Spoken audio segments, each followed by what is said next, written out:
Isto é o Topless, amigos, e neste vídeo nós vamos analisar a situação no conflito entre a Ucrânia e a Rússia para hoje, dia 9 de dezembro de 2025. E as informações mais importantes estão-nos a vir por parte do Reino Unido, onde durante o dia de hoje decorreu uma reunião entre alguns líderes europeus com Volodymyr Zelensky. E, basicamente, durante o dia de hoje, Zelensky oficialmente rejeitou a proposta de paz dos Estados Unidos da América, elaborada por Donald Trump, para finalizar com este conflito, dizendo que a Ucrânia não tem o direito de desistir do seu próprio território e, portanto, a Ucrânia não tem o direito de dar o seu próprio território à Federação Russa. E este era um dos principais pontos que estava na lista dos 28 pontos na proposta de Donald Trump. E portanto, com isto, inicia-se uma nova fase neste conflito, uma nova fase nesta guerra, e a União Europeia e os países europeus vão ter de arranjar alguma forma para financiar a Ucrânia durante pelo menos mais um ano. E uma das opções que está em cima da mesa é utilizar o dinheiro dos bens congelados da Rússia. Contudo, para já ainda existem alguns políticos e algumas instituições contra a utilização do dinheiro da própria Rússia, mas vamos ver como isto se vai desenvolver nos próximos dias. Contudo, Zelensky e os líderes dos países europeus referiram que estão a elaborar um novo plano para fornecer a Donald Trump e, obviamente, para fornecer este plano, a Ucrânia tem de dar motivos para que os Estados Unidos aceitem a sua proposta. E por isso, a Ucrânia iniciou uma série de contra-ataques ao longo de toda a linha da frente, mas vamos analisá-los em detalhe. E vamos começar com a direção de Zaporizhia, onde os russos prosseguem com a sua ofensiva, e nos últimos dias tivemos várias atualizações da vila de Stepnohirsk, onde algumas fontes, inclusivamente fontes pró-russas, mas também fontes neutras, referiram que esta cidade já foi completamente conquistada pelas forças russas. Para já não temos provas visuais destes avanços da Rússia, mas caso eles sejam verdade, então vai-se iniciar uma nova fase neste eixo aqui, onde os russos vão tentar avançar ao longo das trincheiras e fortificações que os ucranianos possuem nesta região, de forma a aproximarem-se da cidade de Orikhiv. E além disso, nesta região tivemos a confirmação por parte do Ministério da Defesa ucraniano que um caça Su-27, pertencente às Forças Armadas ucranianas, foi abatido e o piloto morreu. Continuando, vamos agora à cidade de Guliáipolha, onde tivemos mais algumas atualizações e, segundo algumas fontes neutras, os russos continuam com a sua ofensiva.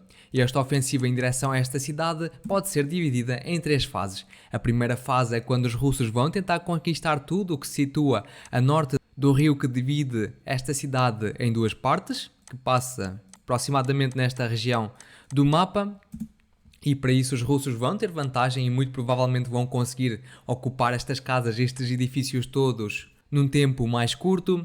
Já a segunda fase desta ofensiva vai ser quando os russos começarem a tentar atravessar este rio e ocupar as primeiras posições ao longo da sua costa. E esta vai ser a fase mais difícil porque aqui, neste caso, os ucranianos é que vão ter vantagem. E obviamente numa terceira fase vai começar quando os russos tiverem de facto algumas posições consolidadas na margem a sul deste rio. Contudo, os ataques com bombas termobáricas prosseguem. Aqui temos um sistema TOS a trabalhar nas posições das Forças Armadas ucranianas, mas vamos avançar mais para norte, onde temos mais alguns desenvolvimentos. E aqui das vilas de Varvariivka e de Proluki tivemos a confirmação por parte de fontes neutras que os ucranianos conseguiram recapturar algum território após realizarem uma contraofensiva.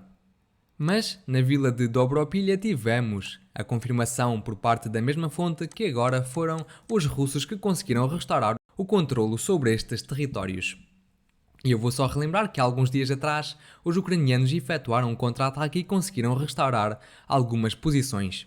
Mas a verdade é que está tudo a desenvolver-se como eu referi. Eu tinha referido num dos vídeos anteriores que estas vilas que se situam ao longo deste território aqui são vilas bastante instáveis para as posições dos russos, porque os ucranianos aqui é que possuem a sua vantagem. Eles possuem aqui uma forte linha defensiva, a partir da qual eles podem utilizar algumas forças para realizar contra-ataques assim mais pequenos e reconquistar algumas das posições perdidas.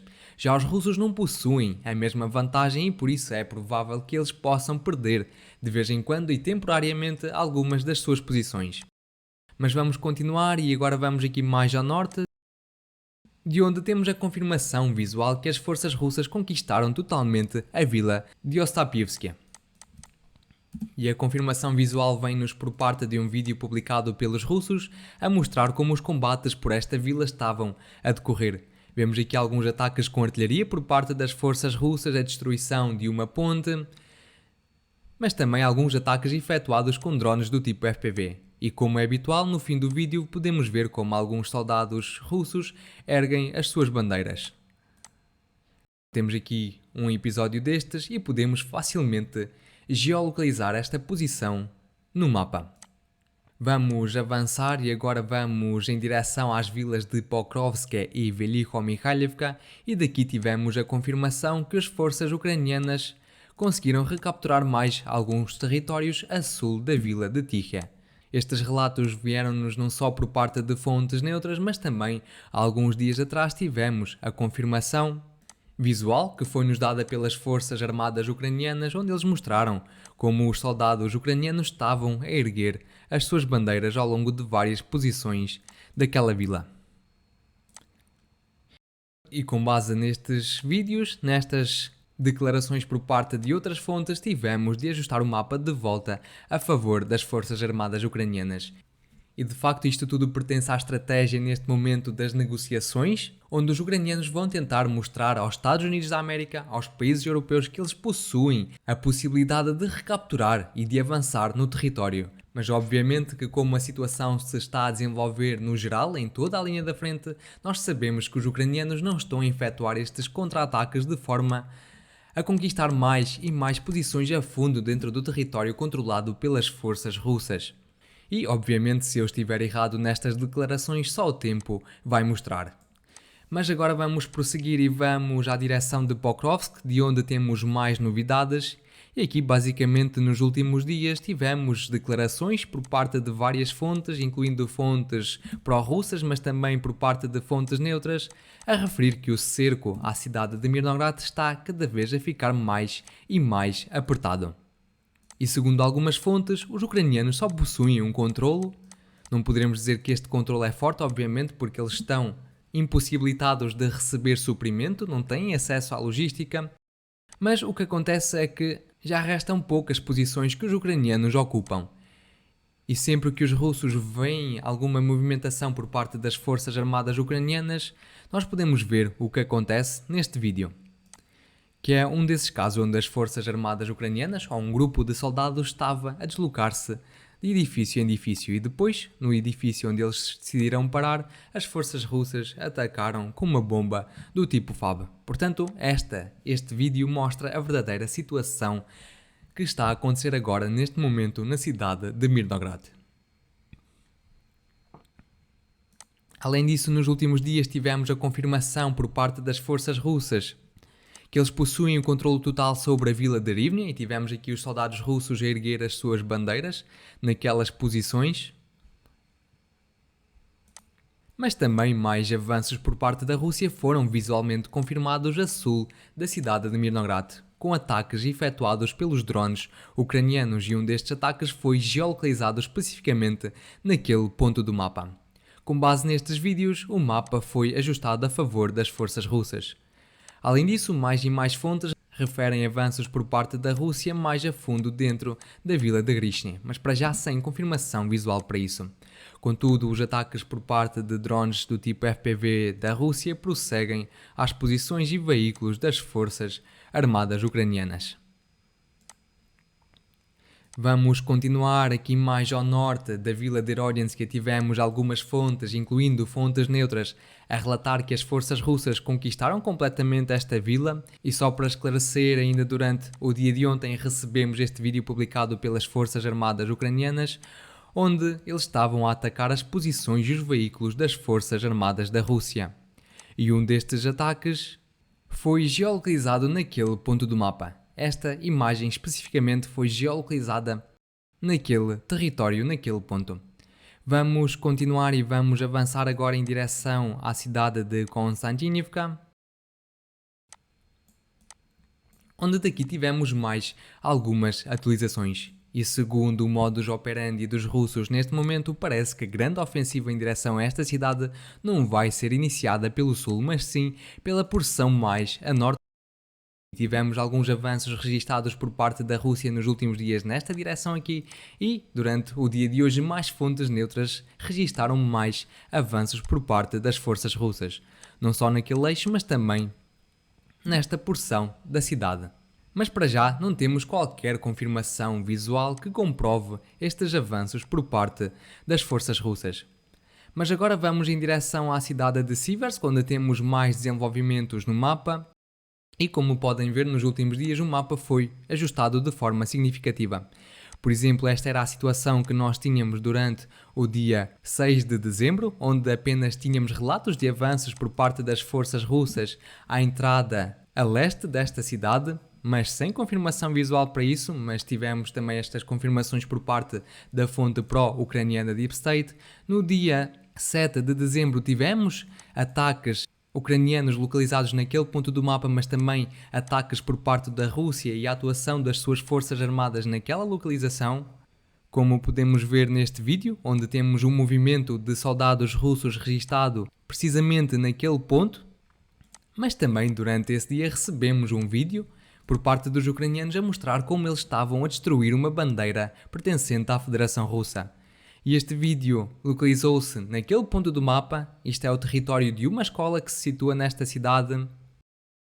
Mas nesse dia o mapa não foi ajustado porque realmente havia a opção de que aquela bandeira possa ter sido estabelecida através de um drone. Contudo, no dia 8 de dezembro recebemos mais um vídeo publicado pelas forças armadas ucranianas a mostrar ataques que eles efetuaram aos soldados das forças russas naqueles pontos do mapa e, além disso, a atravessar a ponte que aqui se situa. E esta ponte pode ser vista facilmente no vídeo, precisamente nesta imagem aqui. E com base neste vídeo, ajustamos toda esta porção do mapa a favor das forças russas. E portanto, nestes últimos dias, a defesa da cidade de Siversk tem colapsado totalmente. Já durante o dia de hoje tivemos a confirmação por parte da fonte pró-ucraniana Deep State a referir que os russos conquistaram todos estes territórios. Com base nestes relatos, ajustamos o mapa a favor das forças russas. E além disso também tivemos fontes pró-ucranianas a referir que a situação estava bastante difícil para as forças armadas ucranianas e que muito provavelmente eles teriam de abandonar as suas posições nesta cidade já nas próximas horas. E por isso, muito provavelmente, a situação no mapa não representa a real situação neste momento e é muito provável que os russos já estejam quase a finalizar a batalha por esta cidade. Além disso, mais fontes registaram avanços por parte das forças armadas da Rússia a sul da vila de Platonivka, cortando fisicamente a última via logística que os ucranianos possuíam para suprir as suas forças nesta direção. Vamos continuar. E daqui da cidade de Liman tivemos um foco bastante grande por parte de ataques com drones do tipo FPV das forças armadas da Rússia, especialmente à logística ucraniana e aos veículos que as forças armadas ucranianas utilizam, mas para já sem nenhuma movimentação no mapa. Continuando, vamos mais para norte e vamos à direção de Kupiansk. E daqui temos a informação principal que os ucranianos iniciaram uma grande contra-ofensiva nesta direção. E aqui a situação também começou a colapsar para os russos alguns dias atrás. Por exemplo, esta era a situação que nós tínhamos durante o dia 4 de dezembro, onde tivemos apenas alguns relatos, não só por parte de várias fontes, mas também por parte de Volodymyr Zelensky, a referir que os ucranianos iniciaram uma grande contra-ofensiva nesta cidade. E já no próximo dia, no dia 5 de dezembro, recebemos de facto o vídeo que comprovou os avanços por parte das forças armadas ucranianas. Já no dia 6 de dezembro tivemos mais relatos de algumas fontes a indicar avanços naquele território ali. No dia 7 de dezembro tivemos um ataque russo registado naquele ponto do mapa. E para hoje dia 9 de dezembro, tivemos apenas relatos de várias fontes a expandir a zona controlada pelas forças armadas ucranianas. Não só na sua porção mais ao sul desta cidade, mas também na porção mais ao norte. E na verdade recebemos outro vídeo publicado pelas Forças Armadas da Rússia a registar ataques que eles efetuaram às posições das Forças Armadas ucranianas naquele ponto do mapa. E por isso, muito provavelmente, o mapa terá de ser ajustado a favor das Forças Armadas ucranianas, seguindo esta geometria aqui. E por isso estamos a ver que, de facto, os ucranianos iniciaram uma grande contraofensiva para reconquistar totalmente a cidade de Kupiansk. E aqui entra um ponto importante, que é o porquê dos ucranianos estarem a realizar esta contraofensiva tão grande neste momento. E a verdade vem-nos por parte da ofensiva russa aqui mais ao norte de Vovchansk e pela destruição de uma via logística naquele ponto do mapa. Vamos ponto a ponto e vamos analisar toda a estratégia que está envolvida nesta direção. Mas basicamente, aqui da cidade de Vovchansk e especificamente da vila de Vilchay, fizemos um ajuste no mapa a favor das forças russas, que conseguiram conquistar já cerca de 30% do território desta vila. Claro que estes 30% são visualmente confirmados com ataques efetuados pelos drones ucranianos, mas várias fontes referem que os russos já controlam cerca de 80% desta vila e que continuam a avançar. Além disso, outras fontes referiram avanços por parte da Rússia ao longo da vila de Liman, que se situa aqui, e peço-vos para não confundirem com a cidade de Liman. Mas o que acontece aqui é que as forças russas agora estão a avançar, estão a continuar a sua ofensiva em direção a sul para cortar totalmente as vias logísticas dos ucranianos que passam a norte da barragem que se situa neste ponto do mapa. E esta barragem continua até aqui mais ao sul e é precisamente aqui que passa outra via logística utilizada pelos ucranianos. E esta via, como nós sabemos, já foi destruída pelas forças armadas da Rússia. E, por exemplo, vemos aqui não só a ponte destruída, mas também a ponte temporária flutuante que os ucranianos estabeleceram também a ser destruída nestes ataques por parte das forças russas. E por isso, o que acontece aqui é que a Rússia está a obrigar que os ucranianos façam a logística em direção a todo este território da região de Kharkiv, especificamente por este território, pelas estradas que se situam nesta zona do mapa.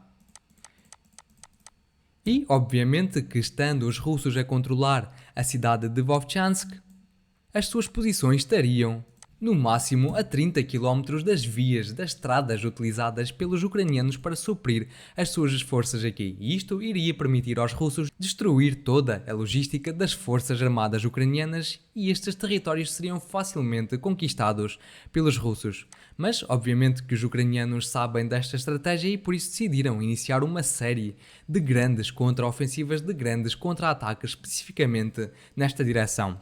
A situação está interessante e vamos ver como os russos vão reagir, mas sabe-se que Syrskyi está a lançar cada vez mais e mais reservas nesta direção e resta-nos só saber até quando é que os ucranianos poderão lançar mais e mais reservas.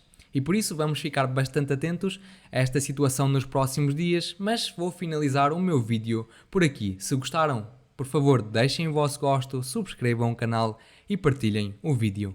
E eu relembro que condeno qualquer tipo de violência no mundo. Até amanhã. Tchau, tchau.